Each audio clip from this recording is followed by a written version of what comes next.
Bonjour mes petits flocons et bienvenue sur la chaîne. J'espère que vous allez bien.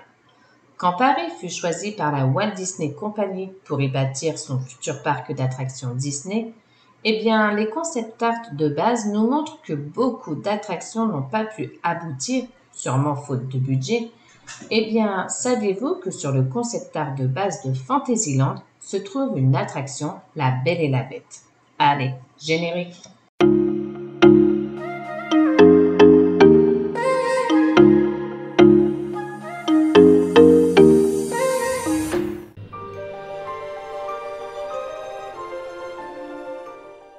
L'attraction initialement prévue de La Belle et la Bête devait ouvrir en 1994, soit 2 ans après l'ouverture du parc. Pour cela, plusieurs concept art ont été découverts sur Internet et on peut remarquer que cette attraction ressemble étrangement à l'attraction que l'on retrouve à Tokyo Disneyland, en peut-être moins bien, je vous l'accorde.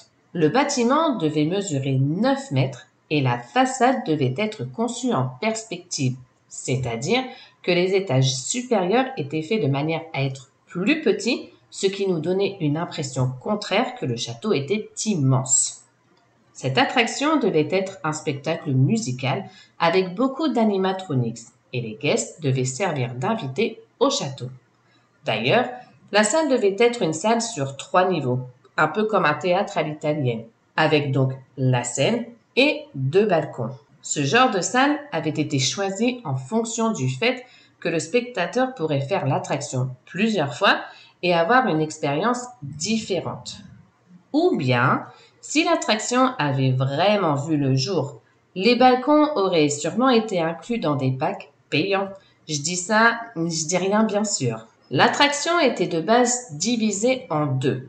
Il y avait un pré-show sous forme de vitrail où la malédiction serait racontée et le spectacle principal dans le théâtre. Même si l'action se déroulait principalement au centre de la salle, celle-ci était faite de manière à pouvoir y mettre des objets enchantés partout autour du public. C'est ainsi qu'on pouvait y admirer le grand escalier, une cheminée ou encore une grande table à manger. La sortie de l'attraction, quant à elle, faisait référence au château une fois la malédiction disparue. Concernant les animatronics, celui de la bête était extrêmement perfectionné.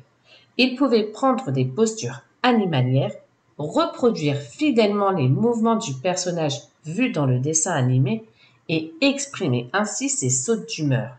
D'ailleurs, les yeux pouvaient s'articuler en fonction de ses humeurs. L'attraction devait se situer entre la boutique Sir Mickey et le Fantasia Gelati à l'époque, remplacé aujourd'hui par l'extension de la pizzeria Belle à Noter sur le thème du Pixar Luca. Tony Baxter, qui est à l'origine de cette attraction, l'a décrite comme une sorte de tiki room enchanté.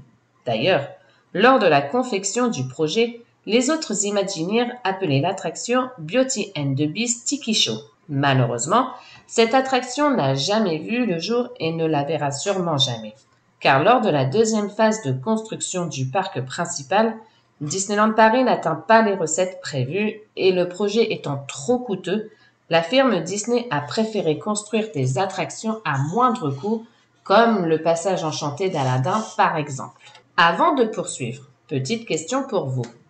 Pensez-vous que Disney aurait mieux fait de faire cette attraction, puisqu'après tout, il est vrai que La Belle et la Bête se passe en France, plutôt qu'une autre attraction comme Pinocchio ou Peter Pan? Et surtout, on n'oublie pas de liker et de s'abonner.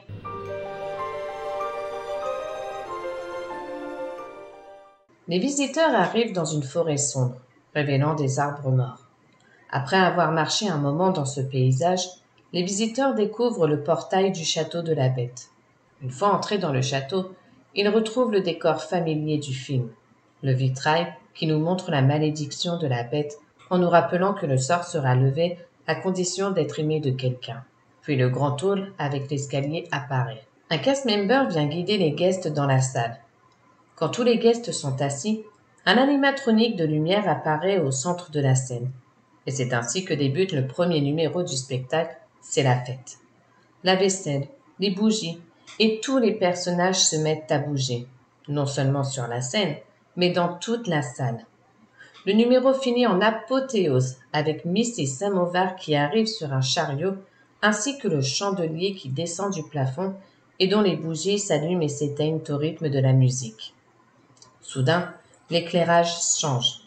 La foudre se fait entendre et des gargouilles descendent du plafond au son de la chanson Tuant la bête. Les paroles ont été modifiées pour l'attraction.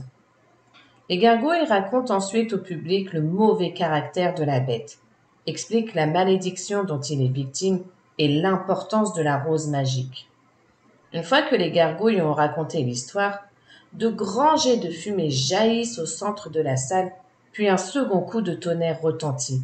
Et là, un animatronique de la bête de près de 2 mètres surgit devant les guests. Il grogne, menace le public et rugit en montrant les dents. Au même moment, Belle, alors incarnée par une vraie personne, apparaît au milieu des spectateurs.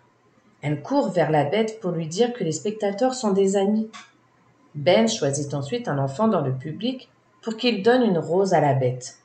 Quand l'enfant remet la fleur à la bête, l'éclairage change et les sons de cloche se font entendre.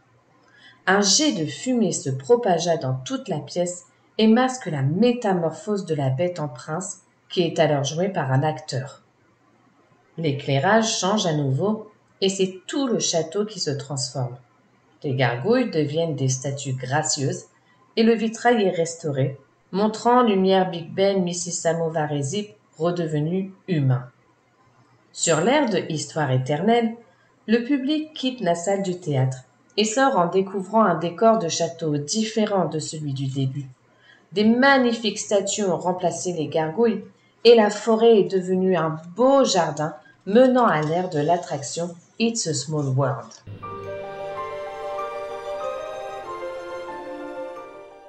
Pour conclure, l'attraction de La Belle et la Bête ne verra sûrement jamais le jour à Disneyland Paris.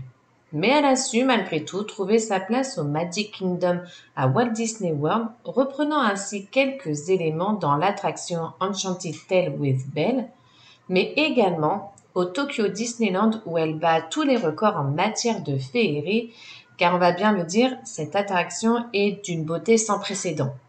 Sur ce, je vous souhaite une bonne journée, je vous fais des bisous et je vous dis ciao!